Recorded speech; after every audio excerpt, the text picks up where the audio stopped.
Assalamualaikum warahmatullahi wabarakatuh. Innal hamdalillah nahmaduhu wa nasta'inuhu wa nastaghfiruh wa na'udzu billahi min shururi anfusina wa min sayyiati a'malina. Man yahdihillahu fala mudilla lahu wa man yudlil fala hadiya lahu. Asyhadu an la ilaha illallah wahdahu la syarika lahu wa asyhadu anna Muhammadan 'abduhu wa rasuluh. Ya ayyuhalladzina amanu taqullaha haqqa tuqatih wa la tamutunna illa wa antum muslimun. Ya ayyuhan nasu taqu rabbakum alladzi khalaqakum min nafsin wahidah wa khalaqa minha zawjaha wa batha minhuma rijalan katsiran wa nisaa. Wattaqullaha alladzi tasaaluna bihi wal arham. Innallaha kana 'alaykum raqiba. Ya ayyuhalladzina amanu taqullaha wa qulu qawlan sadida yuslih lakum a'malakum wa yaghfir lakum dhunubakum wa man yuti'illaha wa rasulahu faqad faza fawzan 'azima. Amma ba'd. Fa inna asdaqal hadits kitabullah wa khairal hadi hadi Muhammadin sallallahu alaihi wasallam wa syarrul umuri muhdatsatuha wa kullu muhdatsatin bid'ah wa kullu bid'ah dhalalah wa kullu dhalalah fin-nar. Ma'asyiral ummahat wal akhwat rahimani wa rahimakumullah jami'an. Kita bersyukur kepada Allah Tabaraka wa Ta'ala atas seluruh limpahan karunia dan nikmat yang diberikan kepada kita semua. Pada pagi hari ini kita dipertemukan kembali oleh Allah Azza wa Jalla di masjid yang mulia ini, di majelis ilmu yang mudah-mudahan Allah Subhanahu wa Ta'ala melimpahkan dan menurunkan sakinah di dalamnya bagi orang-orang yang hadir di majelis ilmu, memberikan keberkahan dari majelis ini, diturunkan rahmat di dalamnya dan diangkat derajat orang-orang yang hadir dalam majelis ilmu. Ma'asyiral ummahat wal akhwat rahimani wa rahimakumullah wa iyyakum jami'an. Materi pembahasan kita pada pertemuan kali ini sedikit mengoreksi kembali dari amal-amal ibadah yang telah kita lakukan, yang telah kita kerjakan di bulan Ramadan, di mana kita dapati besarnya semangat kaum muslimin ketika memasuki bulan Ramadan. Semangat mereka meningkat, memuncak, sehingga kita dapati masjid-masjid dipenuhi oleh kaum muslimin, kota-kota infak dan sedekah dipenuhi oleh sedekah dan harta kaum muslimin, ataupun tempat-tempat yang lainnya yang di sana dilaksanakan beberapa amal-amal ibadah yang berkaitan dengan bulan Ramadan khususnya dan yang lainnya. Akan tetapi apakah semangat tersebut bisa tetap terjaga setelah kaum muslimin meninggalkan bulan Ramadan? Maka di sini kita akan sedikit membahas sekelumit pembahasan yang berkaitan dengan keistiqomahan yang bisa dipertahankan oleh kaum muslimin ataupun oleh kita semua setelah bulan Ramadan. Apakah semangat itu bisa kita jaga sebagaimana sifat-sifat orang-orang yang istiqomah di atas agama Allah Subhanahu wa Ta'ala? Itu kita dapati penyebutannya di dalam Al-Quran ataupun di dalam hadis-hadis Nabi Sallallahu Alaihi Wasallam. Menjaga keistiqomahan setelah bulan Ramadan sehingga semangat yang kita miliki tidak jauh beda seperti kita memiliki semangat itu di bulan Ramadan. Maka di sini perlu kita sampaikan beberapa hal yang berkaitan dengan keistiqomahan ini, di mana kita dapati di dalam beberapa firman-firman Allah Subhanahu wa taala, Allah Subhanahu wa taala menyebutkan kalimat istiqomah ini. Di antaranya adalah firman Allah Subhanahu wa taala di dalam surat Hud ayat yang ke-112. Allah Subhanahu wa taala berfirman, "Fastaqim kama umirt." Fastaqim kama umirta. Maka istiqomahlah kamu sebagaimana yang diperintahkan kepadamu. Jadi keistiqomahan yang dimaksud di sini, seorang diperintahkan untuk istiqomah di atas perintah yang datang kepadanya, yaitu istiqomah di atas dua kalimat syahadat atau konsekuensi dari dua kalimat itu. Istiqomah di atas tauhid, istiqomah di atas sunnah, istiqomah di dalam ketaatan mengerjakan salat, istiqomah di dalam mengerjakan puasa, istiqomah dalam melaksanakan zakat ataupun sedekah, infak dan yang semisalnya. Jadi istiqomah adalah satu hal yang dipertahankan secara terus-menerus sehingga dia tidak meninggalkannya walaupun itu jumlahnya sedikit. Maka keistiqomahan, kata para ulama, bisa disebutkan al-istiqomah hiya luzumul manhajil mustaqim. Yang namanya istiqomah adalah menapaki ataupun berusaha di atas jalan yang lurus itu. Luzumul manhajil mustaqim, itu luzum bertahan di atas manhaj yang lurus. Ini makna istiqomah seperti yang dijelaskan oleh para ulama. Atau di sana banyak penjelasan istiqomah yang disebutkan ya oleh para ulama, yang intinya adalah berusaha untuk berada di atas ketaatan kepada Allah Subhanahu wa taala. Nah, itu salah satu ayat yang bisa kita sebutkan. Di antara ayat yang lainnya, yaitu firman Allah Subhanahu wa taala di dalam surat Fussilat ayat yang ke-30. Allah Subhanahu wa taala berfirman, "Innal ladzina qalu rabbunallahu tsumma istaqamu tatanazzalu 'alaihimul malaika alla takhafu wa la tahzanu wa abshiru bil jannah allati kuntum tu'adun." Di dalam surat Fussilat ini Allah Subhanahu wa taala berfirman, sesungguhnya orang-orang yang berucap, sesungguhnya orang-orang yang berkata Rabbunallah, Rabb kami adalah Allah. Tafsirnya kata para ulama, sesungguhnya orang-orang yang telah mengucapkan kalimat la ilaha illallah. Innal ladzina qalu rabbunallah, sesungguhnya orang-orang yang telah mengucapkan rabbunallah, maksudnya la ilaha illallah, tsumma istaqamu, kemudian dia istiqomah. Para ulama tafsir mengatakan tsumma istaqamu ala sunnah,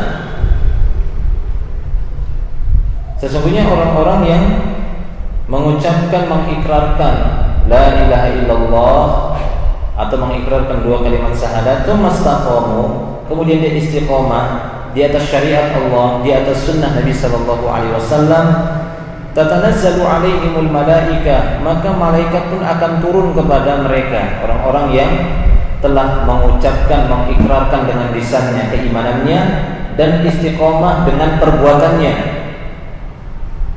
Jadi ini merupakan kelaziman, merupakan tuntutan satu dan yang lainnya. Ketika seorang mengikrarkan sesuatu dari keimanannya, maka kelazimannya dia harus melaksanakan apa yang dia ucapkan itu dengan perbuatan dan istiqomah di atas perbuatan tersebut, karena ini merupakan tuntutan dari kalimat yang dia ucapkan. Karena ucapan la ilaha illallah itu memiliki tuntutan. Dia dituntut orang yang mengucapkan itu untuk beribadah hanya kepada Allah dan istiqomah di atas perintah-perintah Allah, di atas ibadah kepada Allah Subhanahu wa taala. Maka orang-orang yang seperti itu tatanazzalu alaihimul malaika. Malaikat pun akan turun kepada mereka sembari berkata, alla takhafu wa la tahzanu.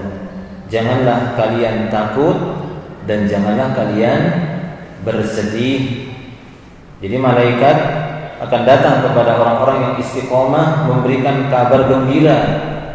Malaikat akan mengatakan kepada mereka, jangan takut wahai orang-orang yang istiqomah, dan jangan pula kalian bersedih. Wa abshiru bil jannah, dan bergembiralah kalian dengan surga allati kuntum tu'adun, yang mana surga itu telah dijanjikan kepada kalian. Jadi bagi orang-orang yang istiqomah dijanjikan surga. Malaikat akan turun kepada mereka sembari mengatakan alla takhafu wa la tahzanun, jangan kalian takut dan jangan pula bersedih. Sebagian ulama tafsir mengatakan ayat ini menjelaskan bahwasanya bagi orang-orang yang istiqomah, akhir kehidupannya akan didatangi oleh malaikat dan memberikan kabar gembira kepadanya bahwasanya dia akan masuk surga. Makanya dia tersenyum ketika sakratul maut. Ya, bahkan dia berharap supaya cepat segera diambil nyawanya karena telah diberikan kabar gembira kepadanya tentang surga. Jangan takut, jangan sedih, bagimu surga. Makanya dia pun senang bertemu dengan Allah. Sehingga dalam satu hadis Rasulullah menyebutkan nanti akan ada orang-orang yang takut bertemu dengan Allah, tapi ada orang-orang yang senang cepat bertemu dengan Allah Subhanahu wa taala. Nah, mereka para ulama mentafsirkan tentang ayat ini karena bagi orang-orang yang beriman di akhir hayatnya akan datang malaikat turun kepadanya untuk mengabarkan dia akan masuk surga. Jangan takut, jangan sedih, karena takut menghadapi kematian itu ya takut. Ya, manusia secara umumnya ya takut dia menghadapi kematian karena sesuatu yang sangat sakit, sakarat, menyakitkan. Tapi tatkala dia mendapati kabar gembira dia akan masuk surga, rasa sakit itu pun sudah tidak terasa lagi baginya, walaupun itu sebenarnya sakit. Makanya orang-orang yang jasmaninya itu sakit tapi rohaninya tidak, dia akan bersabar. Rasa sakit itu tidak begitu rasa sakit baginya. Tapi orang-orang yang sudah sakit dua-duanya, ya, jiwanya sakit, tidak dipenuhi dengan keimanan, badannya dipenuhi dengan penyakit, maka dia pun akan gundah gulana, dia pun akan bingung, serasa ya hancur kehidupannya dan semisalnya. Waliyadzubillah. Taibnya, jadi ini merupakan kabar gembira bagi orang-orang yang istiqomah. Penting menjaga keistiqomahan. Terlebih lagi setelah bulan Ramadan, di mana Allah Subhanahu wa taala menjadikan itu bulan untuk memacu kita semua, dipacu kembali. Ya, mungkin kurang lebih setahun sudah mulai menurun kualitasnya, ibadahnya. Kemudian memasuki bulan Ramadan, Allah Subhanahu wa taala banyak membuka kesempatan sehingga kerjaan kita lebih mudah, ibadah lebih mudah kita kerjakan. Dengan dibukakannya pintu-pintu surga, pintu langit, amal mudah diterima, syaitan dibelenggu, dan banyak ya keutamaan-keutamaan bulan Ramadan yang ini memacu semangat kaum muslimin untuk melaksanakan ibadah yang sempurna pada Allah Subhanahu wa taala. Maka setelah meninggalkan bulan Ramadan, semangat ini ya harus tetap dijaga sehingga suasana-suasana Ramadan tetap bisa kita pelihara. Walaupun bulannya tidak seperti bulan Ramadan lagi, tapi semangatnya masih tetap sama. Karena sebenarnya orang-orang yang istiqomah, maka sampai akhir hayatnya akan mendapatkan keutamaan, yaitu mereka akan mendapatkan kegembiraan, dijanjikan surga, dihibur oleh para malaikat di akhir hayatnya, sehingga mereka pun tidak merasa sedih dan tidak merasa takut. Nah, demikian juga di dalam ayat yang lain. Bisa kita lihat dalam surat Al-Ahqaf ayat yang ke-13. Bunyinya hampir serupa dengan surat Fussilat tadi. Allah Subhanahu wa taala berfirman di dalam surat Al-Ahqaf, Ayat yang ke-13, innal ladzina qalu rabbunallah tsumma istaqamu fala khaufun 'alaihim wa la hum yahzanun ulaika ashabul jannah khalidina fiha jazaa'an bima kanu ya'malun. Di dalam surah Al-Ahqaf ayat yang ke-13 Allah Subhanahu wa taala berfirman, innal ladzina qalu rabbunallah tsumma istaqamu, sesungguhnya orang-orang yang telah mengikrarkan dengan ucapannya Rabbunallah, Rabb kami Allah, asyhadu an la ilaha illallah, la ilaha illallah, orang-orang yang mengikrarkan demikian, tsumma istaqamu, kemudian dia istiqomah di atas tuntutan kalimat itu, di atas tauhid, di atas sunnah.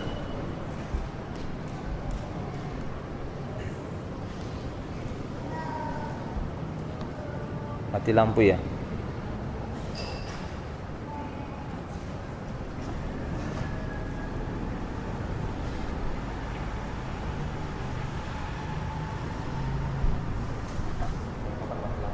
Hah?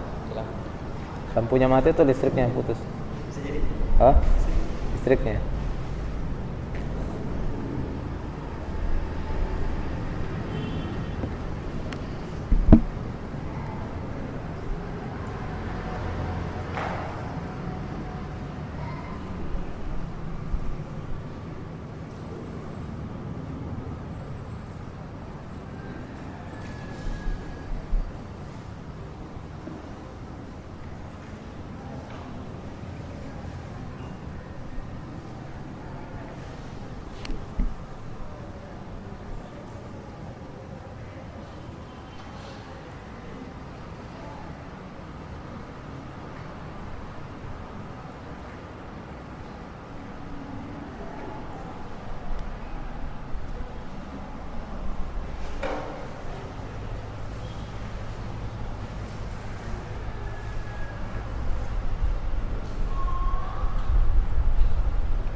Iya, di dalam surat Al-Ahqaf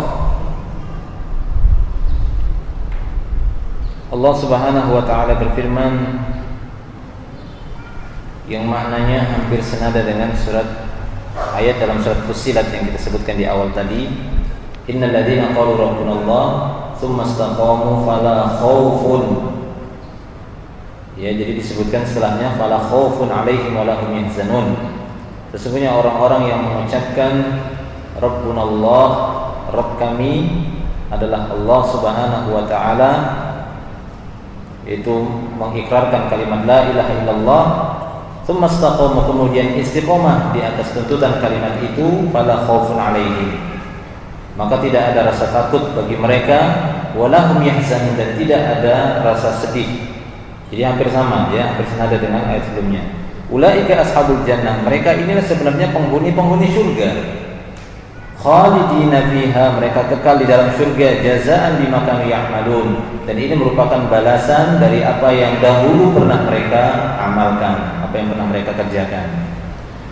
Para ulama mengatakan maksudnya tsumastaqamu dalam ayat tadi yakni istaqamu ala tauhid wattiba'il kitab was sunnah. Mereka istiqamah di atas tauhid dan ittiba kepada kitab dan sunnah.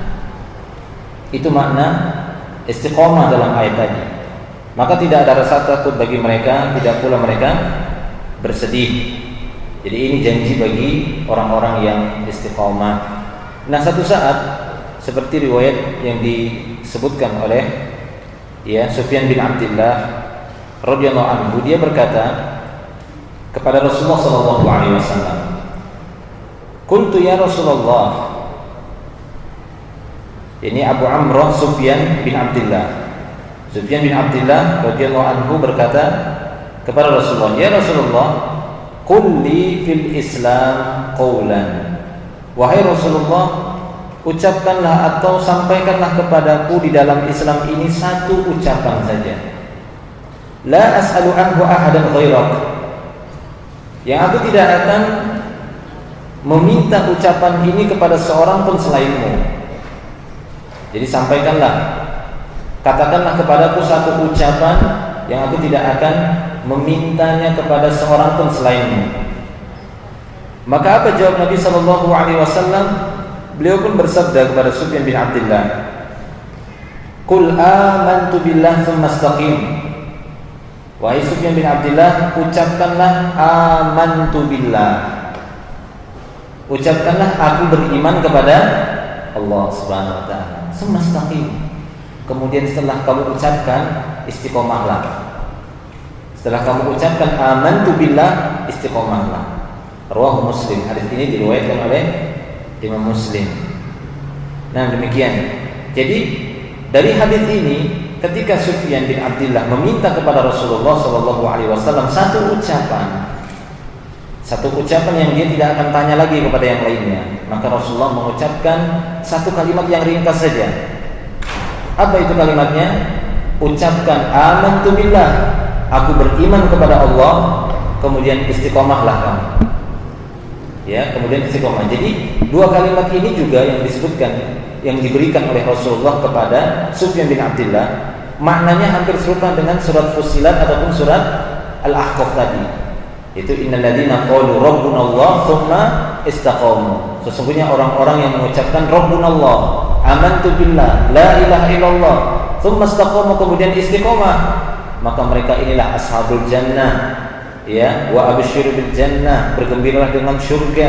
Tatanazzalu alaihimul malaika, malaikat akan turun kepada mereka di akhir hayat mereka, mengabarkan kepada mereka tentang surga. Mereka lah penghuni-penghuni surga. Tidak ada rasa takut bagi mereka. Mereka orang yang tidak akan bersedih karena mereka dihibur dengan surga Allah Subhanahu wa taala. Hilang sudah rasa takutnya, hilang sudah rasa sedihnya. Kenapa? Karena mereka telah mengikrarkan keimanan dan istiqomah dengan perbuatan. Mengikrarkan keimanan mereka dengan lisan, kemudian melaksanakan tuntutan dari kalimat yang telah mereka ikrarkan dengan perbuatan mereka, dan mereka istiqomah di atas ketaatan tersebut.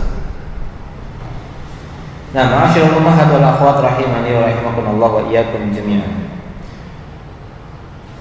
Nah, di sana ba'dul arifin, sebagian ahlul ilmi, mereka memberikan penjelasan tentang istiqomah ini. Apa kata mereka?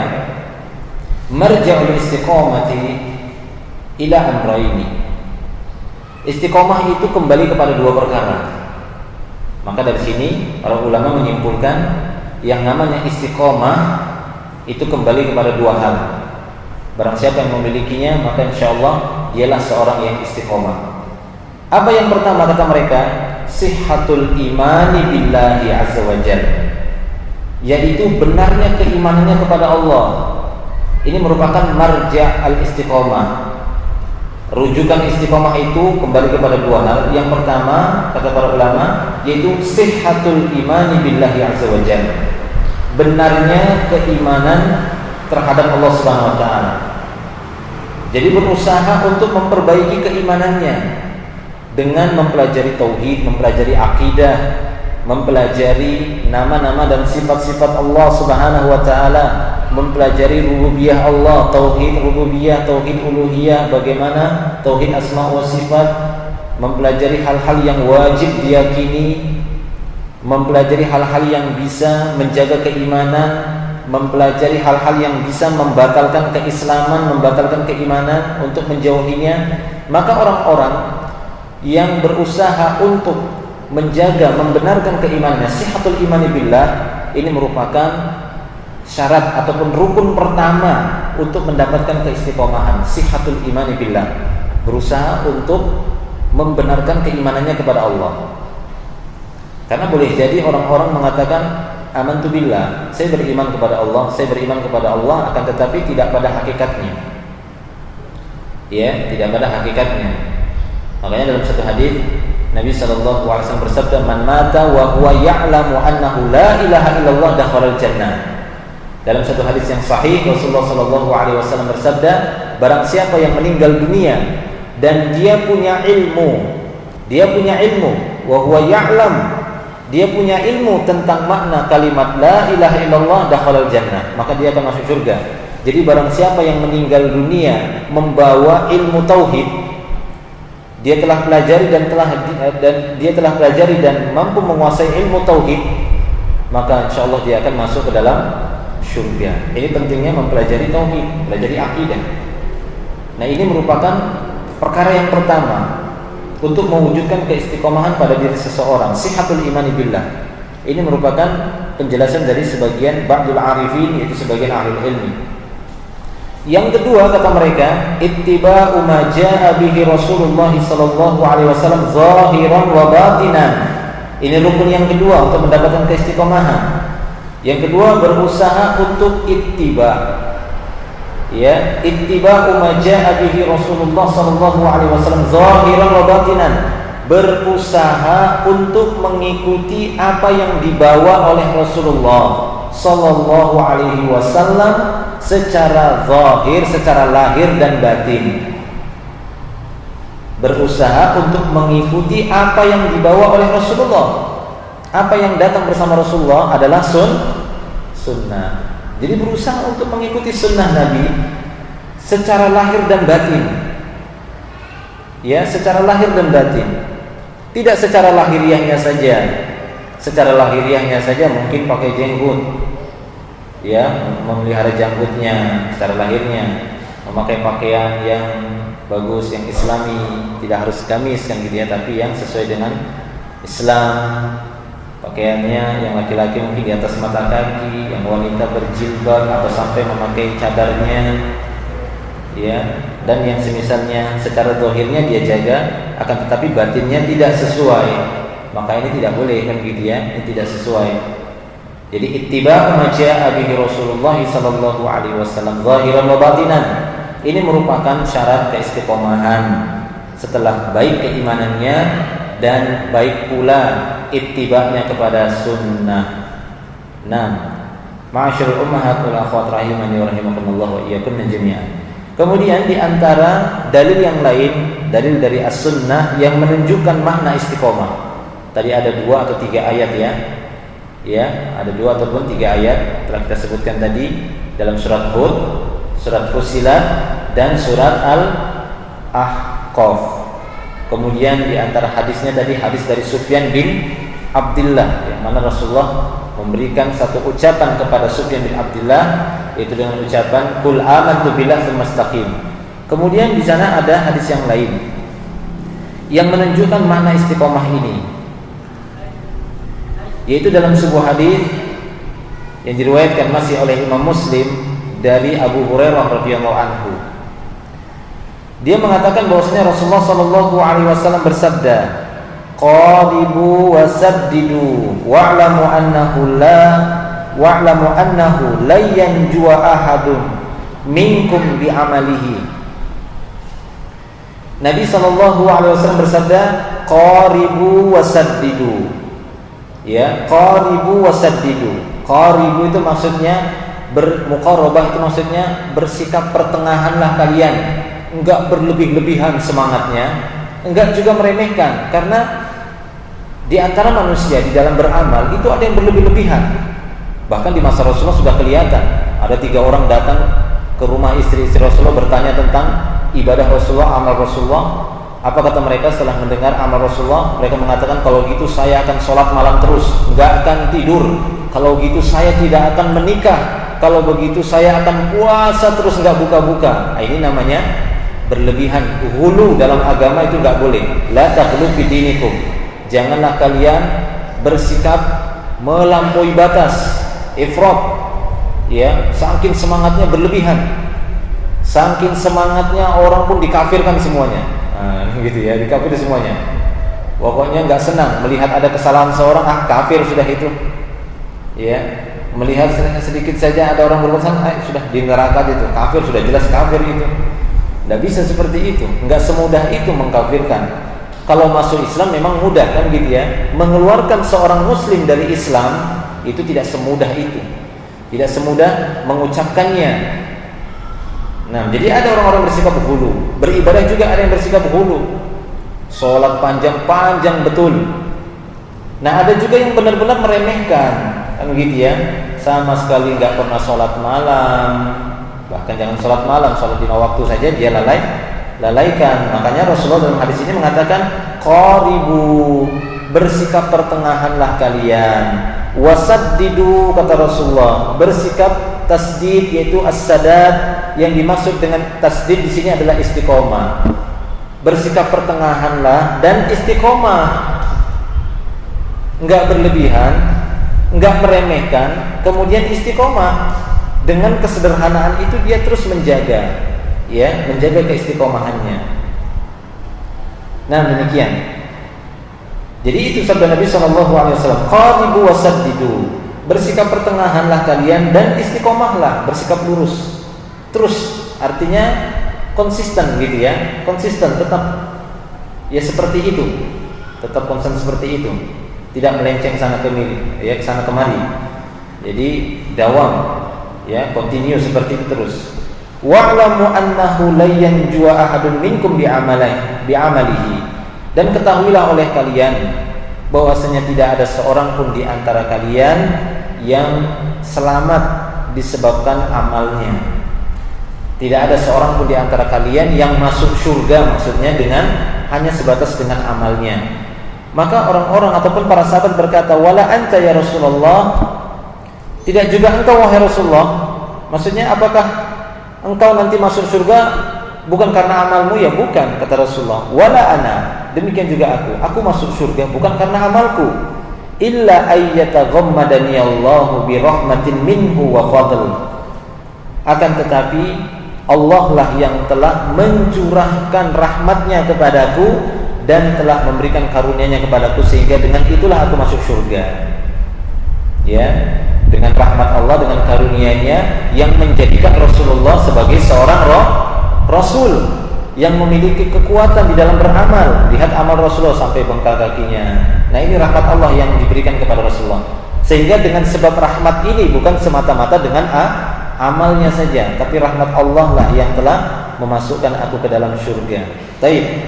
Nah, yang menjadi syahidnya dalam hadis ini dari pembahasan kita tentang istiqomah adalah kalimat Rasulullah yang mengatakan saddidu. Saddidu maksudnya adalah at-tasdid, adalah istiqomah. Ya, maksudnya adalah istiqomah. Sehingga para ulama mengatakan makna istiqomah, qala ulama, para ulama mengatakan makna istiqomah luzumu ta'atillahi ta'ala. Jadi makna istiqomah itu adalah luzumu ta'atillahi ta'ala, berusaha untuk menjaga ya ketaatannya kepada Allah Subhanahu wa taala supaya enggak menurun, supaya enggak hilang, supaya jangan ditinggalkan. Itulah makna istiqomah. Menjaga dirinya supaya tetap bertahan di atas ketaatan yang pernah dia lakukan. Jangan sampai melenceng, kan begitu ya. Berusaha untuk menjaga ketaatannya.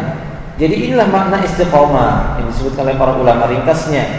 Jadi makna istiqomah adalah luzumu ta'atillahi azza wa jalla, berusaha untuk ya menjaga ketaatannya kepada Allah Subhanahu wa taala.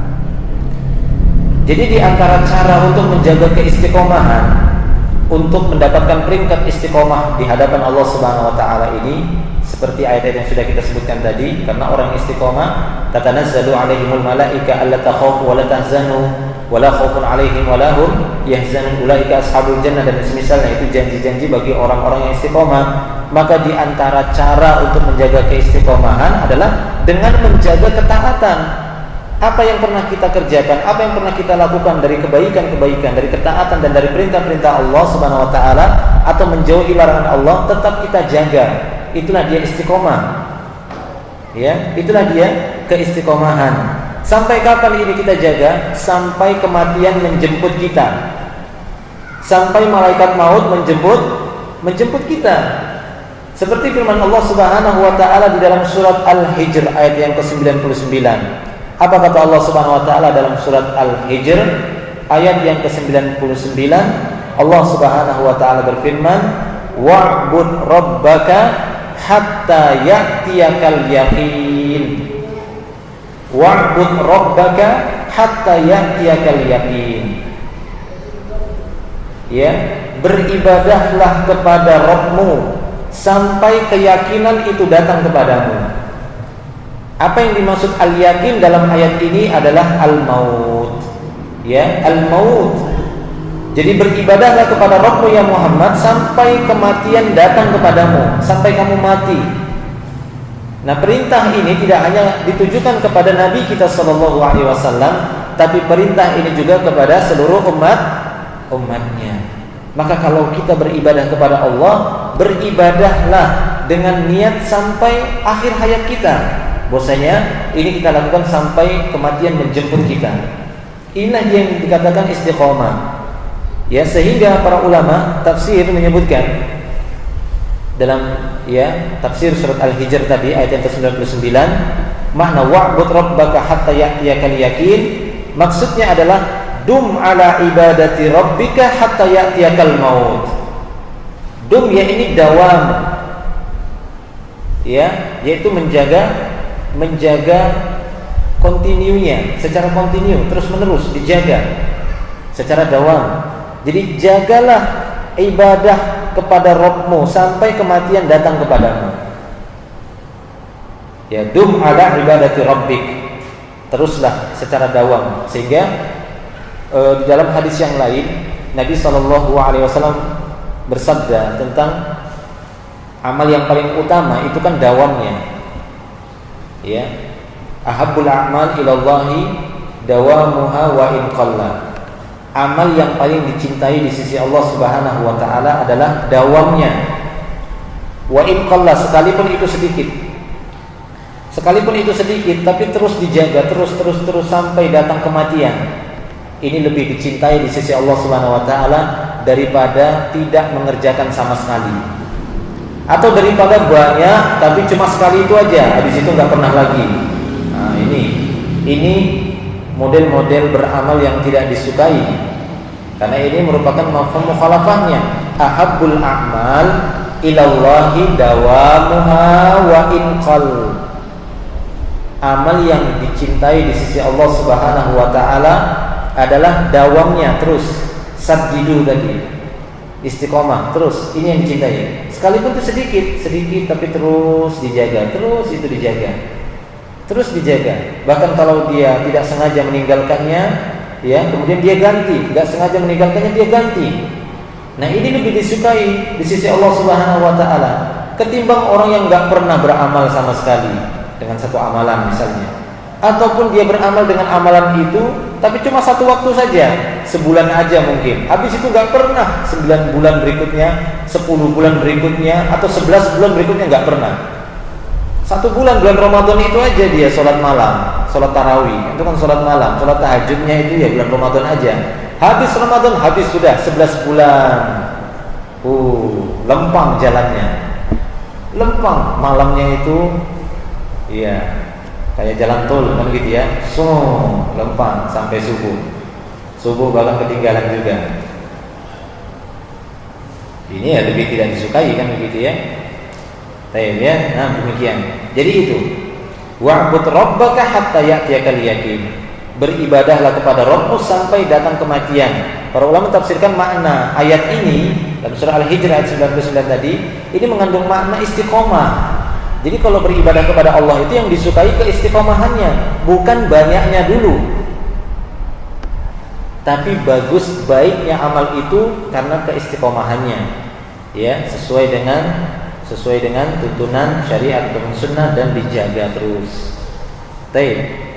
Nah, ini juga senada dengan hadis dari Aisyah. Aisyah radhiyallahu anha pernah mengatakan, ya, yaitu wa kana ahabbuddin ilaihi mada wa masahibuhu alaihi. Jadi agama yang paling dicintai di sisi Allah Subhanahu wa taala adalah para penganutnya itu mengerjakan agama itu dengan cara mudawamah. Ya, mudawamah, menjaga terus, dijaga secara mudawamah, dawam, continue, seperti itu. Nah, seperti yang saya singgung tadi, seorang yang berusaha menjaga keistiqomahan di dalam pelaksanaan ibadah, luzumu ta'atillah, menjaga ketaatan kepada Allah Subhanahu wa taala, sekalipun itu sedikit, ya, sekalipun itu sedikit, bahkan ketika dia meninggalkan amal yang dia jaga tadi hanya untuk menjaga keistiqomahan, tatkala dia meninggalkan mungkin enggak sengaja, maka dia berusaha untuk menggantinya. Apakah itu ibadah yang sifatnya sholat, apakah itu ibadah yang sifatnya sedekah, bersifat dengan harta, maka tatkala tertinggal karena sesuatu uzur, dia akan berusaha untuk menggantinya. Dia akan berusaha untuk menggantinya. Contohnya apa? Sholat tertinggal, sholat malam tertinggal misalnya. Nah, contohnya dari sholat di bulan Ramadan yang cukup dikenal adalah sholat tarawih, ya, sholat tahajudnya, qiyamul lailnya. Nah, bagi seorang yang istiqomah, dia tidak mau menyia-nyiakan sholat malamnya, walaupun dia hanya menjaga sedikit, walaupun dia hanya menjaga 1 rakaat setiap malam dari sholat witir saja, karena itu masuk dari qiyamul lail. Minimalnya 1 rakaat. Qiyamul lail yang minimalnya 1 rakaat, ya. Sejauh yang saya ketahui, tidak ada khilaf para ulama tentang sholat malam kurang dari 11, itu nggak ada khilaf, boleh. Karena ini sholat sunnah kan begitu, ya. Apakah dia mau 3, mau 1, mau 5, 2 tahajudnya, 3 witirnya, terserah. Sejauh yang saya ketahui tidak ada khilaf. Yang ada khilaf di antara para ulama, sholat malam yang lebih dari 11, itu ada khilaf. Ada yang mengatakan boleh 21 kan gitu, ya. Ada yang mengatakan 40 sekian. Allahu a'lam. Tapi kurang dari 11 itu nggak ada khilaf, boleh. Karena ini adalah amalan yang sunnah, ya. 11 ya sepakat itu yang paling bagus kan gitu, ya. Karena ini sholat malamnya Rasulullah Sallallahu Alaihi Wasallam. Nah, seorang yang istiqomah berusaha untuk menjaga keistiqomahannya. Ketika dia mengetahui dia meninggalkan sesuatu yang harus dia jaga, dia akan mengqadhonya. Apalagi kalau dia ibadah yang wajib. Ibadah yang wajib ya tidak usah ditanyakan kan begitu, ya. Tapi sekarang yang kita bicarakan, yang menjadi fokus pembicaraan kita adalah ibadah-ibadah yang sunnah, seperti sholat malam, seperti sedekah dan yang semisalnya, ya, ataupun seperti puasa-puasa sunnah setelah Ramadan, seperti puasa Senin Kemis, puasa Daud. Mungkin dia pernah puasa Senin Kemis, setelah itu nggak pernah puasa Senin Kemis lagi. Ini bukan istiqomah di dalam amalan namanya. Baik, ya. Jadi itu keistiqomahan, berusaha mengqadhonya jika dia meninggalkannya karena ada uzur. Di antara contohnya apa? Salat malam. Ya, salat malam. Jadi qiyamul lail ini adalah salat yang diperbolehkan untuk diganti, diqadha jika memang ada sesuatu yang menghalangi dia untuk dia kerjakan. Seperti riwayat dari Aisyah radhiyallahu anha. Bahwasanya Aisyah mengabarkan kepada kita, Nabi sallallahu alaihi wasallam kalau malam harinya beliau ada uzur, apakah karena sakit dan yang lainnya, sehingga beliau tidak bisa qiyamul lail, tidak bisa sholat malam, maka beliau akan menggantinya di waktu duha. Tapi beliau menggantinya dengan menggenapkannya, karena tidak boleh mengganjilkannya lagi sholat siang, ya. Beliau akan menggantinya dengan 12 rakaat. Sebagian orang mengatakan bahwasanya ini adalah sholat duha, jumlahnya 12 rakaat, padahal bukan. Ini adalah sholat malam yang diqadha oleh Rasulullah Sallallahu Alaihi Wasallam. beliau terluputkan karena sakit dan semisalnya, beliau akan mengganti qiyamul lail yang 11 diganti pada waktu duha menjadi 12 karena tidak ada witir di siang hari. Kalau seorang biasa 1 rakaat qiyamul lailnya, ya qadanya di waktu duha 2. Kalau dia biasa 3 ya 4. Kalau dia biasa 5 ya 6. Kalau biasa dia 7 menjaga salat malamnya, ya nanti dia qada 8. Ya, jika dia tidak bisa mengerjakannya di malam hari, apakah itu karena ketiduran? Nah, ini diantara menjaga keistiqomahan. Ketika dia ketiduran, mungkin karena kecapean atau yang semisalnya, dia ingin menjaga keistiqomahan, dia tidak ingin meninggalkan rutinitas salat malamnya, maka paginya dia qada. Bahkan di sana ada satu hadis yang diriwayatkan oleh Imam Muslim. Ya, diriwayatkan oleh Imam Muslim, Nabi SAW bersabda, "Man nama an hisbih minal lail aw an syai'in minhu faqara'ahu ma baina salatil fajr wa salatil zuhri kutiba lahu ka'annama qara'ahu minal lail." Barang siapa yang tertidur, ya, di malam hari sehingga tertinggal sesuatu dari amal di malam harinya, kemudian dia mengerjakannya antara sholat subuh sampai sholat zuhur. Jadi limit waktu itu dia gunakan untuk mengqadha sholat malamnya. Ya, maka apa balasannya? Ka'annama qara'ahu minal lail. Maka dia dihukumi seperti orang yang mengerjakan sholat malam. Jadi orang-orang yang tertinggal sholat malamnya, kemudian dia mengqadhanya antara sholat subuh, mungkin setelah sholat subuh, ya, dia kerjakan sholat witirnya sampai sholat zuhur, begitu ya, dia qadha sholat malamnya, maka seakan-akan dia sholat malam, seakan-akan dia sholat malam. Jadi pahalanya sama seperti dia mengerjakan pada malam harinya, ya. Tapi batasannya sampai waktu zuhur. Kalau dia mengqadhanya di luar zuhur, ya tidak sama lagi pahalanya, dia hanya sebatas pahala mengqadha saja. Namun, ya, perbuatan seperti ini tujuannya adalah dalam rangka untuk menjaga keistiqomahan tadi, untuk membuktikan keistiqomahan kita. Ya, untuk membuktikan keistiqomahan kita. Nah, demikian juga di dalam hadis yang lain, Nabi SAW bersabda dalam sebuah hadis yang diriwayatkan oleh Imam Abu Dawud. Beliau bersabda, "Man nama 'anil witir aw nasiyahu falyusalli idza asbaha aw dzakara." Barang siapa yang tertidur, ya, barang siapa yang tertidur meninggalkan sholat witirnya, atau memang dia lupa pada malam harinya mengerjakan sholat witir atau mengerjakan qiyamul lail, falyusalli idza asbaha aw dzakara. Maka kerjakan sholat malamnya itu pada waktu pagi harinya atau ketika dia ingat, boleh. Ya, jadi sholat malam itu bisa diqadha, dan ini untuk menunjukkan keistiqomahan.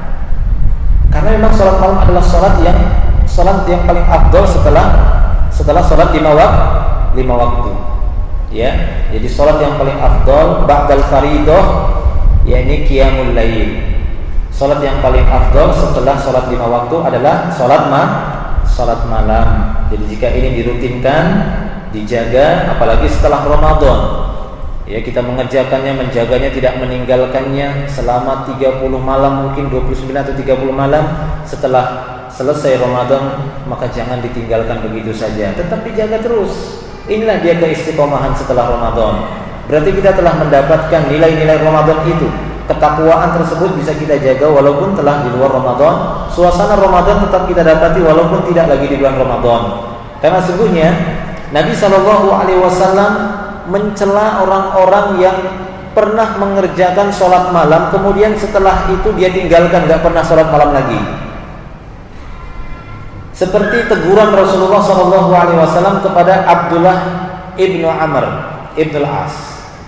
Apa kata Rasulullah kepada Abdullah ibnu Amr? Rasulullah mengatakan kepada Abdullah ibnu Amr, "Ya Abdullah, la takun mithla fulan.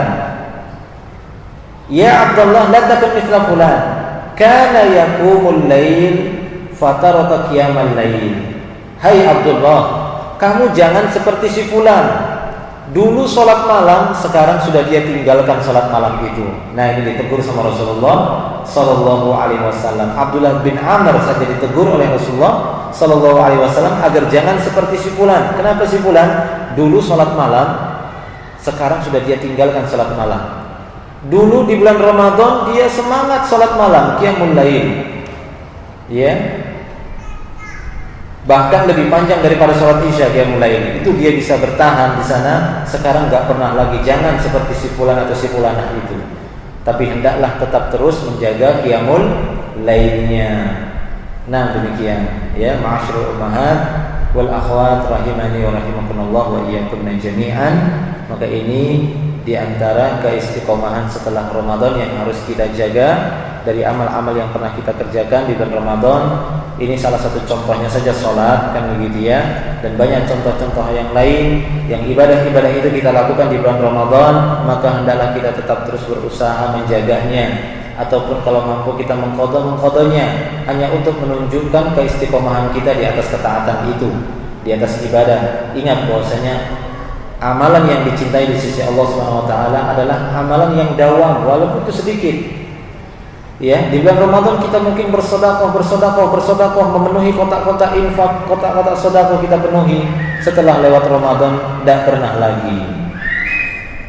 Ya, tetap dijaga sedekah kita, istiqomah terus, tetap terus istiqomah.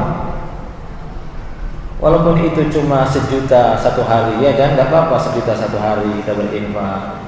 1 juta sehari kebesaran kan?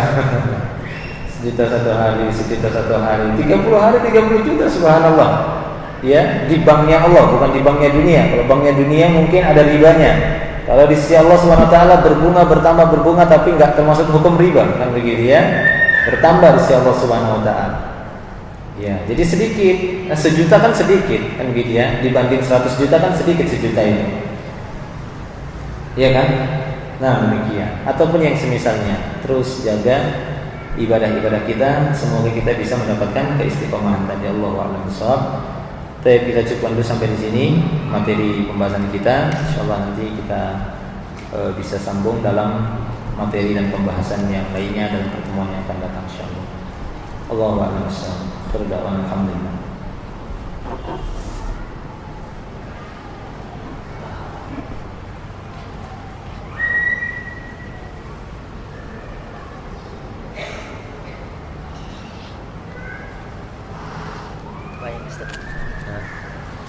Pertanyaan.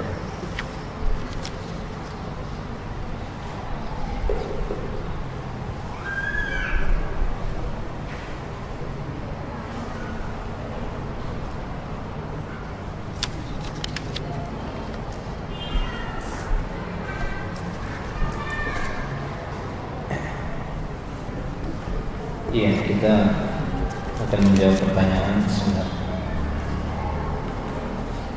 Saya akan menjawab dengan semaksimalnya. Yang tidak bisa saya jawab nanti mungkin bisa ditanyakan kepada para ustadz-ustadz kita yang lainnya. Insyaallah di kota kita ini sudah banyak ustadz-ustadz yang mumpuni insyaallah.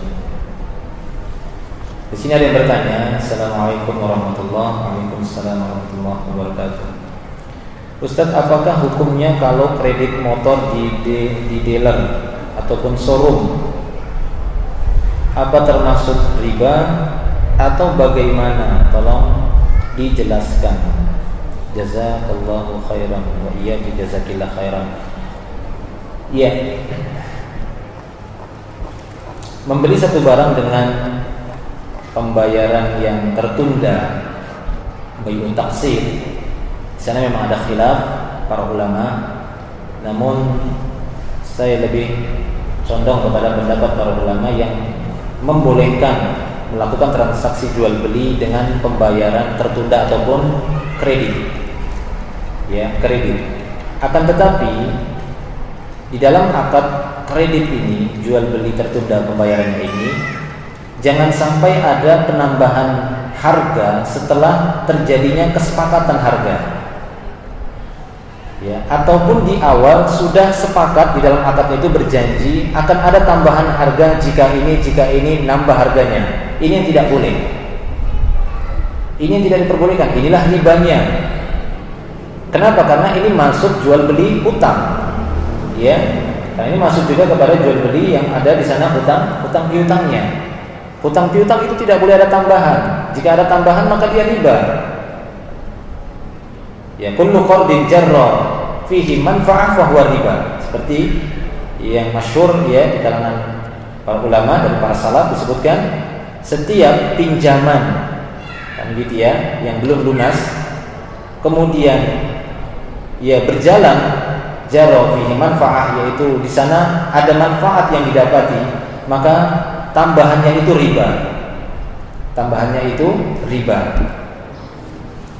Nah, yang saya dapati, yang saya ketahui dari transaksi kredit di dealer ataupun di showroom ya yang pernah saya dapati juga, yang pernah saya datangi kan begitu ya untuk bertanya gimana sistemnya. Memang di sana kita mau tidak mau harus menyepakati satu akad yang disebut dengan denda katanya akibat keterlambatan. Ya, denda akibat keterlambatan. Tapi masalahnya kita sudah menandatanganinya sepakat. Nah, ini yang berbahaya. Berarti kita telah setuju dengan akad riba. Walaupun kita beralasan kita kan berusaha supaya nggak kena denda. Itu kan hanya sebatas usaha. Tapi kalau sudah disetujui berarti akad kita tanda tangani, berarti kita setuju dengan akad riba yang nanti akan ada penambahan walaupun tidak bertambah karena kita mampu membayarnya sebelum jatuh tempo. Nah, ini tidak boleh. Ya, jadi yang menjadi masalah itu di akad pertamanya. Dilihat dulu akadnya, karena sungguhnya satu transaksi itu dilihat dari poin-poin akadnya. Kalau di sana bebas dari akad riba, maka tidak masalah. Bukan berarti kita melarang jual beli kredit tadi. Karena saya juga pernah melaksanakan transaksi jual beli kredit, tapi bukan di dealer ataupun di showroom, tapi kepada seseorang kan gitu ya yang memiliki jual beli tapi motor bekas kan gitu ya, jual beli motor bekas. Dan bisa juga kredit. Saya minta kredit kan gitu ya dengan uang muka sekian, kemudian saya membayar minimal sekian ratus ribu, 500 ribu per bulan, itu minimal, kalau lebih nggak apa-apa kan gitu ya. Dan tidak ada penambahan harga, nggak ada penambahan harga. Kalaupun saya nanti misalnya jatuh tempo, maka saya meminta cukup diingatkan, diberikan peringatan keras. Ingatkan kan gitu ya kalau saya sampai melewati batas waktunya belum bayar. Ya, tidak ada penambahan harga. Wallahu a'lam bishawab. Jadi sejauh yang saya ketahui ini dia letak sisi ribanya. Allahu a'lam bishawab. Dan di sana juga memang ada beberapa kesalahan yang saya dapati dari transaksi ini. Transaksi kredit ini jika dilakukan dengan showroom ataupun dealer, yakni bahwasanya motor yang kita beli atau mobil yang kita beli, rumah yang kita beli itu tidak jelas status pemiliknya, siapa yang punya. Yang punya showroom ataukah bank? Nah, ini dia kan begitu ya. Nanti akan masuk kepada jual beli hutang. Satu akad hutang piutang dijual kepada pihak bank kan begitu ya. Nah, ini jadi sementara ketika kita ingin melakukan satu transaksi jual beli pelepasan hak, ini kan harus jelas siapa pemiliknya. Ini nggak jelas pemiliknya. Kita bertransaksi kepada pihak showroom, tapi harus ada akad juga kepada bank. Nah, ini kan nggak jelas. Nah, begitu ya. Ini tidak jelas. Nah, ini bisa jatuh kepada bai'ul gharar. Ini dilarang. Nah, Rasulullah sallallahu alaihi wasallam an bai'il gharar. Rasulullah melarang jual beli gharar, enggak jelas di dalamnya. Sementara kepemilikan barang itu harus jelas. Kalau memang showroom yang punya ya showroom, kita akadnya sama showroom. Kan begitu ya? Akadnya sama showroom. Lalu kenapa harus ke bank lagi? Kemudian harus melampirkan dan seakan-akan ada akadnya. Bahkan terkadang uang muka sama showroom, pembayaran cicilan di bank. Lah ini gimana? Iya. Tapi kalau yang ditanya ribanya itu tadi penambahan harganya, walaupun dia dengan istilah denda. Wallahu a'lam bishawab. Kalau tidak ada dendanya nggak masalah, kan gitu ya. Jadi harganya itu tetap ya tetap seperti itu, tidak ada terjadi fluktuasi, gitu ya, tidak ada perubahan, konstan seperti itu dia. 500 ya 500 terus sampai dia lunas. Kalau seperti itu ya nggak apa-apa.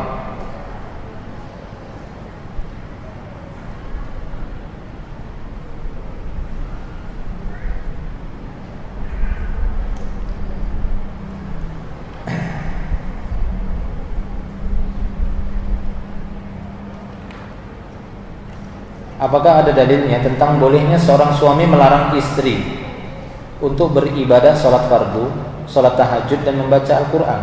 Apakah suami berhak melarang istri untuk menjalankan ibadah sunnah? Apakah ada dalilnya? Allahu a'lam bishawab. Kalau seluruh dalil tentang suami melarang sholat fardu, sholat tahajud saya belum dapati, tapi yang saya dapat itu tentang puasa. Ya, bahwasanya Rasulullah mengatakan tidak boleh seorang wanita itu, seorang istri berpuasa sementara suaminya itu syahid, maksudnya ada di hadapannya. Maksudnya ini puasa sunnah kan gitu ya, bukan puasa wajib. Kalau puasa wajib tidak perlu minta izin kepada suami. Jadi amal-amal yang sunnah. Jadi tidak boleh seorang wanita melakukan puasa sunnah ya kemudian tanpa meminta izin kepada suami yang ada hadir di situ, kecuali suaminya lagi safar. Itu nggak boleh, tidak perlu dia minta izin. Misalnya suaminya lagi safar ke Jakarta, dia ingin puasa Senin, puasa Kamis atau puasa Syawal, nggak perlu dia minta izin. Tapi kalau suaminya ada di hadapannya, ada di rumahnya, ada di kotanya misalnya, maka dia harus minta izin. Mas, saya mau puasa Senin besok. Oh ya silahkan.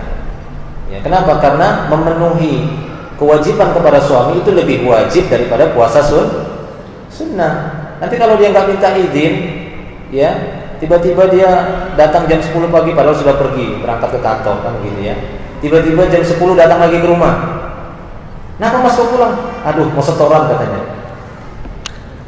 Setoran hafalan. Mau setoran gitu ya. Mungkin dia di kantor melihat ini kemudian pingin nyetor, datang ke rumah.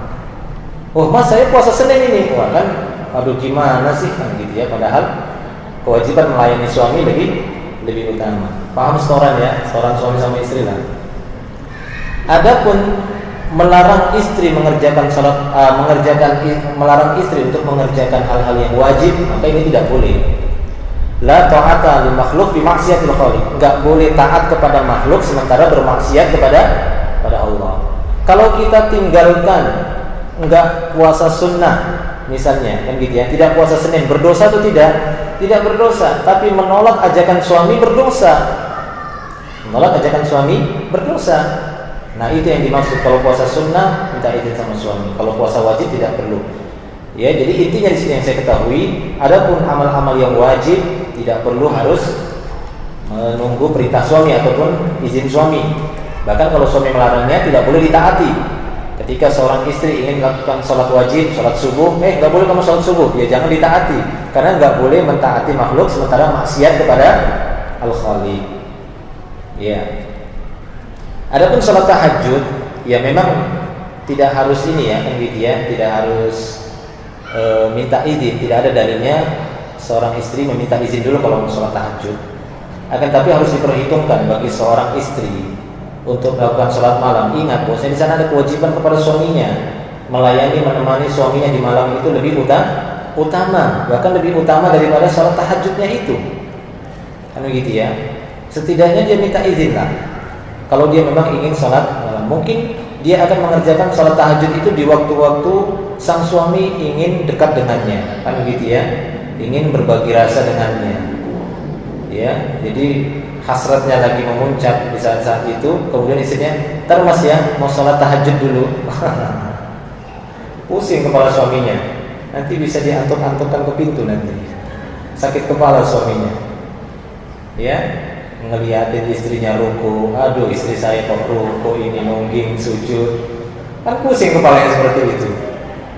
Suaminya juga agak gengsi bilang, gitu ya, agak gengsi, jangan sini dulu. Nah, itu mungkin ada tipe suami yang agak malu-malu kan gitu ya. Nah, jadi harus benar-benar sang istri yang menjaganya, walaupun kalau seandainya dia melarangnya, ya bukan dalam artian begini ya, nanti aja gitu ya. Nanti aja, saya mau sholat malam Mas, nanti dulu sini dulu. Ya sudah, di sini dulu, jangan sholat malam. Nanti ketika sang suami tidur, sudah bobo, dinina boboin gitu ya, sudah baru sholat tahajud. Nah demikian juga membaca Al-Quran, kan gitu ya, dilihat juga apakah suaminya. Ya kalau bisa, namanya kan baca Quran itu kan nggak wajib, ya tidak wajib baca Quran. Ya lihat pada kondisi-kondisi suaminya sudah santai, nggak membutuhkan, nggak memerlukan dia, baru dia membaca Quran. Nah, Kecuali itu amal-amal yang wajib, maka tidak perlu seperti itu. Wallahu a'lam bishawab.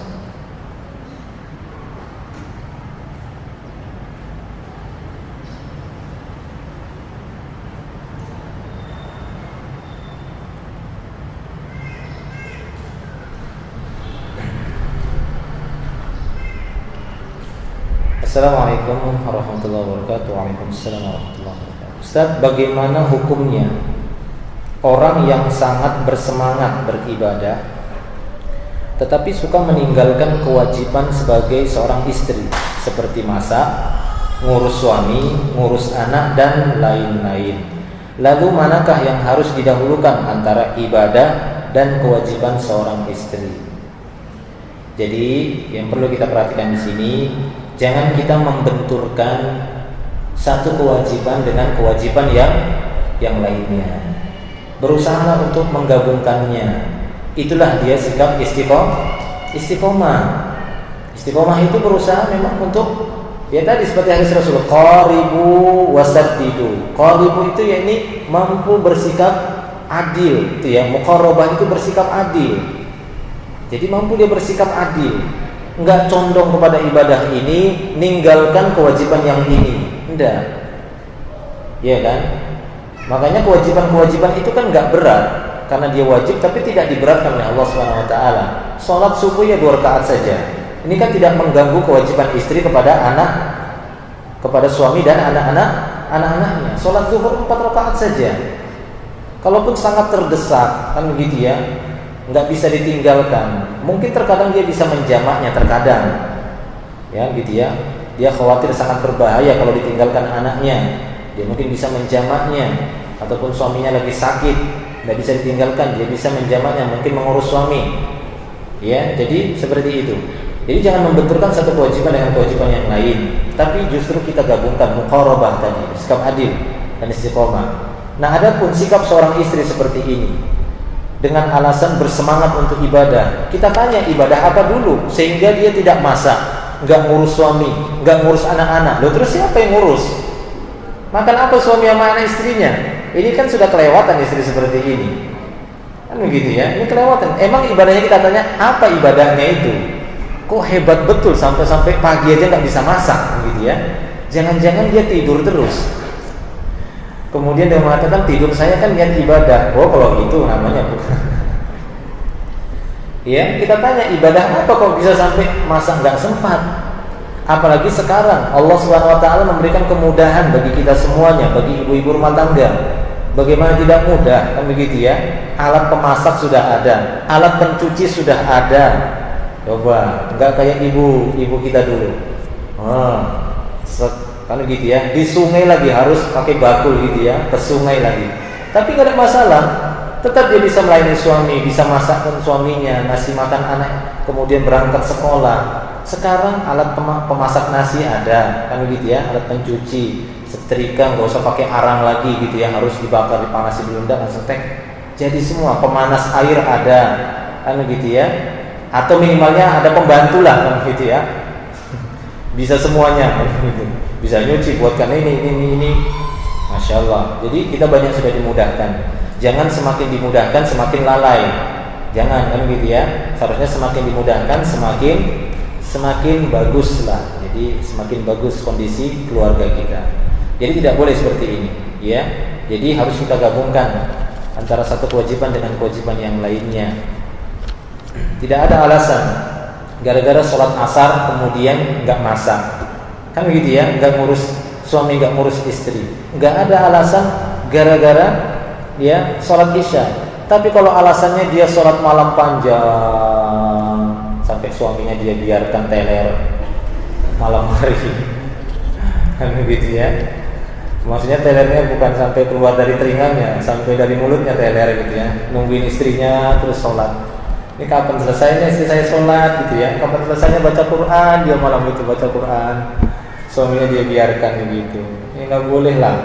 Kan sholat tahajud juga itu, yaitu tadi kan ahabbul a'mal ilallahi dawamuha wa in qalla. Amal yang dicintai di sisi Allah itu kan terus menerusnya, bukan banyaknya, walaupun sedikit. 1 rakaat saja kan gitu ya. 1 rakaat. Kenapa? Karena mungkin dia lain suami. Nanti mungkin sambung lagi setelah suaminya tidur. Setelah anaknya berangkat sekolah baru dia sholat duha. Kan bisa ya. Mungkin malam harinya terlewatkan sholat malamnya. Ya, dia pun merasa gundah gitu. Aduh, nggak sholat malam. Gimana ini? Kan gitu ya. Ya sudah, urus dulu pagi hari. Setelah subuh, sholat subuh, ya dia urus anaknya, dimandikan, berangkat sekolah istrinya, suaminya. Ya, dimandikan suaminya, kalau nggak bisa mandi suami dimandikan, udah berangkat ke kantor, berangkat kerja atau semuanya, sudah sepi rumah, ya sudah dia qadha, sholat malamnya kan tenang, dia bisa baca Quran, sholat duha dan yang lainnya, atau berangkat taklim, ya jadi gabungkan, bukan dibenturkan satu yang lainnya. Wallahu a'lam bishawab. Apakah at-tuhuru syatrul iman? Bersuci itu sebagian dari iman. Apakah hadis sahih atau hanya ungkapan, dan apakah artinya kebersihan sebagian dari iman? Iya benar. Ini maksudnya kebersihan itu sebagian dari iman. Hadis ini hadis yang sahih. Ya, hadis ini hadis yang sahih, dicantumkan dalam Arba'in An-Nawawiyah. Dicantumkan Imam Nawawi di dalam Arba'in Nawawiyah. Bisa dirujuk di sana. Ya, maknanya kebersihan sebagian dari iman. Benar ini hadis. Adapun hadis yang an-nazafatu apa yang sering tersebar itu ya di sekolah-sekolah itu. An-nazafatu minal iman ya, mungkin ada yang masih ingat. An-nazafatu minal iman, kebersihan sebagian dari iman, itu hadis yang palsu. Tapi kalau yang ini sahih, at-tuhuru syatrul iman.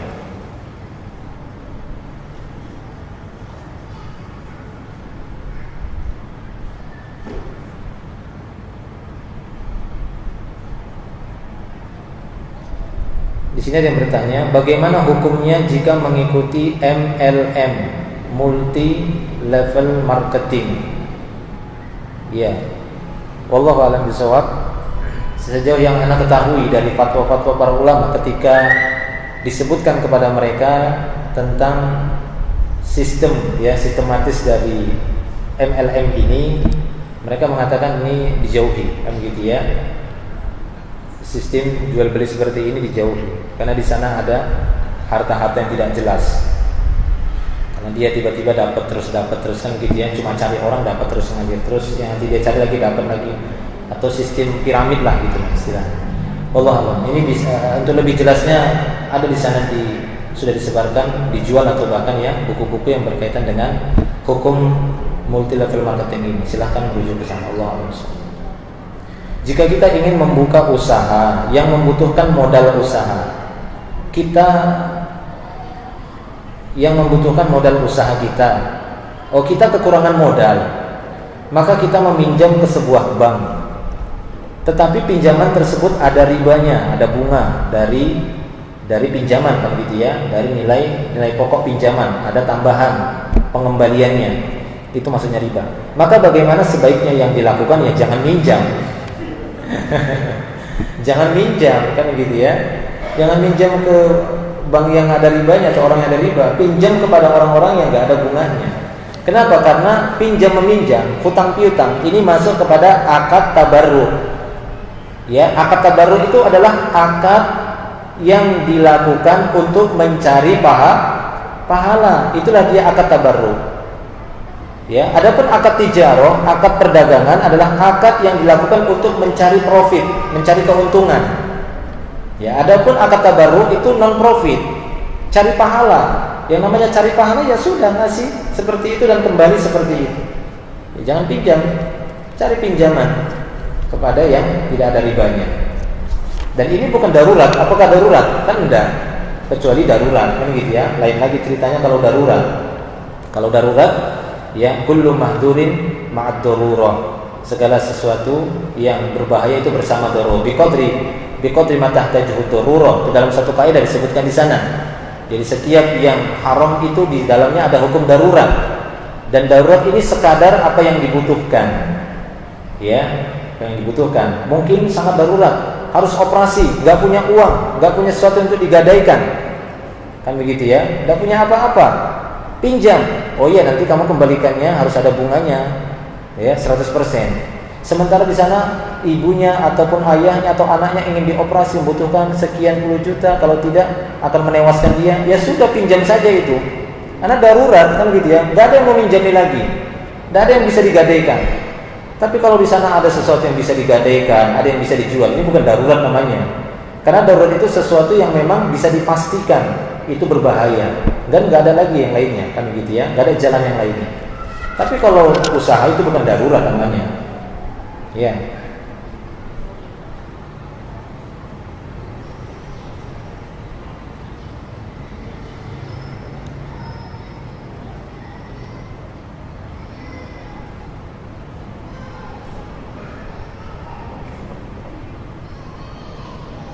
Ustadz, kakak saya suaminya meninggal. Kakak saya suaminya meninggal. Berarti kakaknya perempuan ya, iparnya, suami dari kakaknya. Karena kakak itu beda-beda ya. Kalau di sini kakak itu untuk laki-laki dan perempuan ya. Iya. Kalau di kampung saya kan kakak itu perempuan, laki-laki itu abang. Ustadz, kakak saya suaminya meninggal. Dia seorang PNS dengan gaji yang pas-pasan, punya 2 anak kecil, butuh biaya sekolah. Kebetulan suaminya meninggalkan asuransi. Oleh kakak saya, uang asuransi itu didepositkan ke bank dan bunganya untuk mencukupi kebutuhan sekolah sehari-hari dia dan anaknya. Bagaimana hukumnya itu? Haram hukumnya. Ya, tidak boleh memakan hasil riba. Ambillah yang halal, tinggalkan yang haram. Sesungguhnya Allah Subhanahu wa taala tidaklah mencukupi kita dengan sesuatu yang haram. Allah mencukupi kita dengan sesuatu yang halal. Tidak akan ada orang-orang yang kelaparan hanya karena sebatas dia mempertahankan yang halal. Saya belum pernah dapati ada orang-orang yang berusaha menjauhi keharaman kemudian dia mati kelaparan, mati kesusahan. Tidak ada. Justru saya dapati orang-orang yang berpegang teguh dengan perkara yang halal, menjaga diri dari kehormatan, menjaga diri dari keharaman, dari kemaksiatan. Justru saya dapati orang itu semakin diperbaiki, dibantu dan ditolong. Adapun orang-orang yang memakan hasil riba, justru hari-hari mereka semakin lama semakin sempit, yang didapati hanya kesempitan saja. Banyak kisah sebenarnya mau saya ceritakan tapi tidak cukup waktunya, dari kisah-kisah para pengusaha ataupun orang secara pribadi yang mana mereka dulunya bergelimang dengan harta riba, tapi ketika mereka berusaha meninggalkannya, justru Allah Subhanahu wa taala menyuburkan harta mereka dan lebih mensukseskan daripada sebelumnya. Ya, jadi tinggalkan. Bagaimana caranya? Caranya jangan dimakan riba itu, ambil nilai pokoknya saja, dibelanjakan ataupun berusaha. Ya, dengan usaha yang halal, insyaallah Allah Subhanahu wa taala akan menolongnya.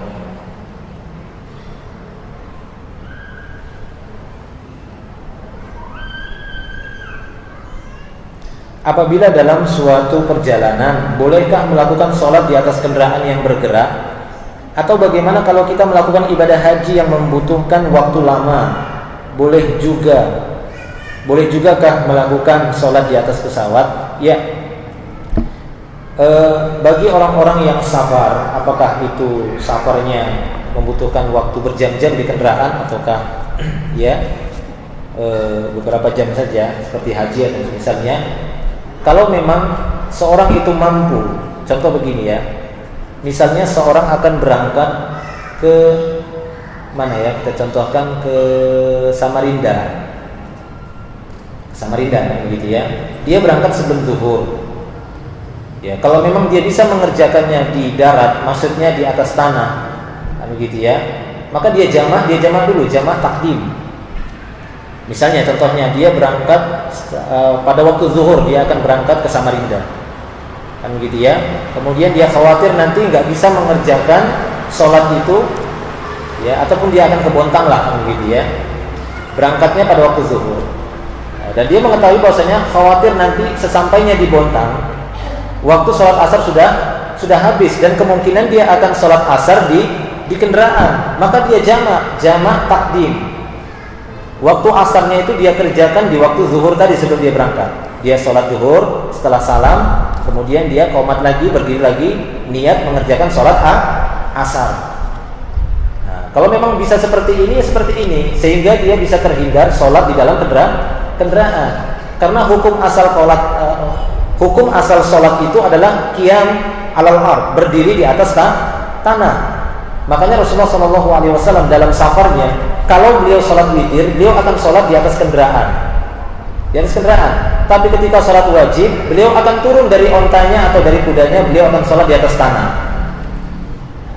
Ya, karena sesungguhnya syarat sah sholat itu adalah berdiri di atas tanah, gitu ya, berdiri. Kalau di kendaraan kan susah berdirinya, di mobil, kecuali di pesawat. Kalau di pesawat mungkin agak mudah kalau ada dapat ruang yang agak lebar, kan gitu ya, dia berdiri. Baik, demikian. Tapi kalaupun tidak bisa, mungkin perjalanannya berjam-jam.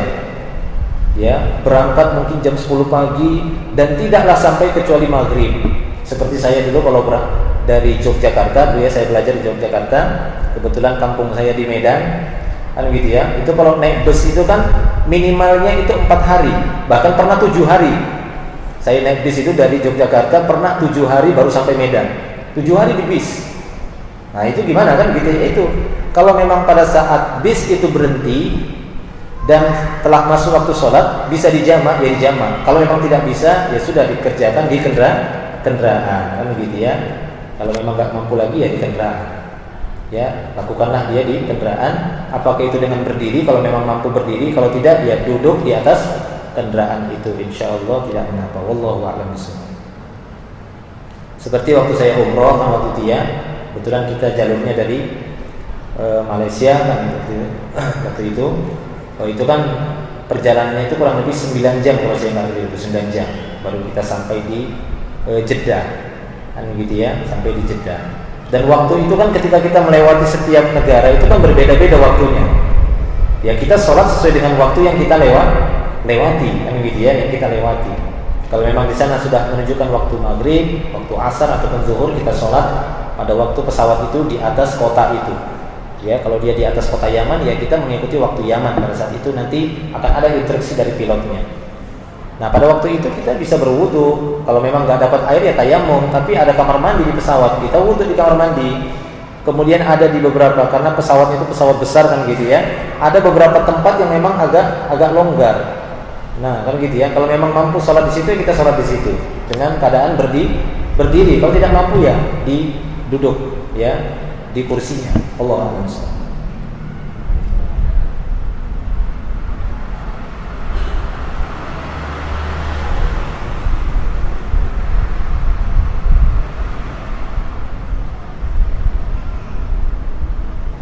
Assalamualaikum Ustaz. Bila pada waktu sholat Jumat kita beli bensin di SPBU, bagaimana hukumnya? Kalau yang di bensin itu laki-laki, ya ini bisa dipertanyakan. Ya, karena tidak boleh meninggalkan sholat Jumat, apalagi sudah dikumandangkan, gitu ya. Idza nudiya lis-sholati fi yaumil jum'ah fas'au ila dzikrillah wa dzarul bai', tinggalkan jual beli. Ya. Memang kalau kita tahu ini laki-laki muslim, sudah azan kita dengar, kan gitu ya. Kemudian dia masih melakukan jual beli, jangan jual, Pak, enggak jual, sudah azan Jumat. Kalau laki-laki muslim kita tahu kan begitu ya. Ya demikian juga. Tapi kalau ini seorang wanita misalnya beli bensin, dia tahu sudah azan. Tapi kalau sebelum azan tidak apa-apa kan. Larangan itu zarul baik, tinggalkan jual beli itu kan setelah azan ya, bukan sebelum azan. Setelah azan kita tahu sudah dengar azan. Nah setelah dengar azan kita masuk pom bensin, ternyata si si petugasnya itu nggak sholat, jangan beli sama dia, cari yang perempuannya. Karena ini orang nggak sholat gitu ya, melakukan larangan. Nah kita tahu ini sudah azan Jumat tapi masih juga ngisi, dan kita tahu dia muslim kan gitu ya. Allahu a'lam. Iya, ya semampunya lah gitu ya. Tapi mungkin ini saja yang bisa kita sampaikan dalam pertemuan kali ini. Semoga bisa menjadi tambahan ilmu yang bermanfaat untuk kita semua. Adapun benarnya dari Allah Subhanahu wa taala, adapun kesalahan ataupun kekeliruan itu mungkin dari diri saya pribadi. Allah Subhanahu wa taala berlepas darinya. Ini saja yang bisa saya sampaikan. Semoga bisa menjadi tambahan ilmu kita semua. Wa akhiru da'wana alhamdulillah. Subhanallahumma wa bihamdika asyhadu an la ilaha illa anta astaghfiruka wa atubu ilaik. Assalamualaikum warahmatullahi wabarakatuh.